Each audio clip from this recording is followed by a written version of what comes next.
Oh, the big guy's just waking up. Okay, two things I'm noticing are missing in the news. Okay, so I just watched a Melanie Jolie, watched a Steve Boots. Um, Guys,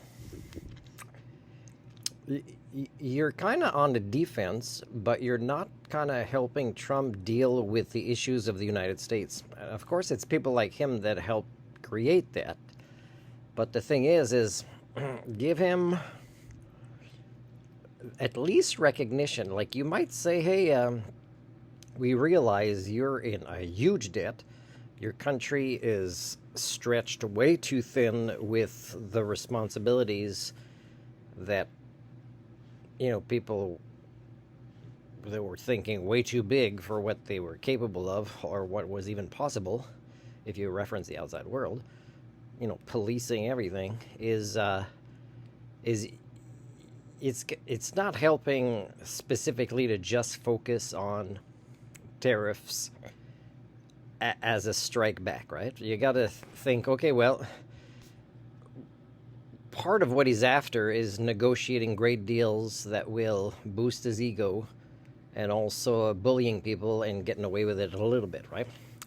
And that boosts his ego. So think about that as a way to negotiate with him. Is his ego is huge. It's not just about the impact. You guys in Canada, for example, are able to reference your constituents better than the states, okay? But they're not necessarily there, okay? And they might never be. So you got to remember that they're in debt and it's going to get worse and worse and worse.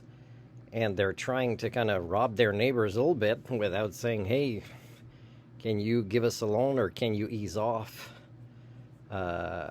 Because, that means, swallowing their American ego, which is at this point, it's not an addiction they can overcome. So I think you know that. So remember, that is one of the things, right? But the thing is you have to mention when you're in interviews is it's not okay to bring other countries closer to bankruptcy as a way to solve their issues, because their issues is in big part what's happening in most countries is a huge divide between the rich and the poor. So the solutions exist in the States, except that that's all of the friends of Trump, right? Which he would lose if suddenly you go get the money from the rich to solve their own problems. So that's what you got to kind of keep hinting at. It's not that he's drastic and he's trying to solve and keep his promises. If he's looking for money to balance things or to pay for things, instead of cutting what the constituents need, in the funding that he's cutting, is you have to. He's got a role model. You can tell that. Don't tell it to Trump or his friends, but tell it to the American people.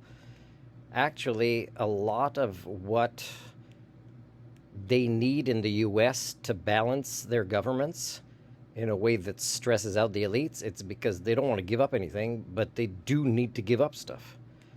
And guess what? If they wanted to go into politics, they're actually public servants. So, duh.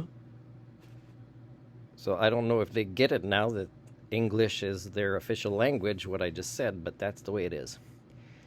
The other thing I wanted to say, and I want to keep these videos short now, that is being missed, is I'll cover in part 2. Okay, I'm going to call this What the Norm Misses, part 1, and part 2 is coming up.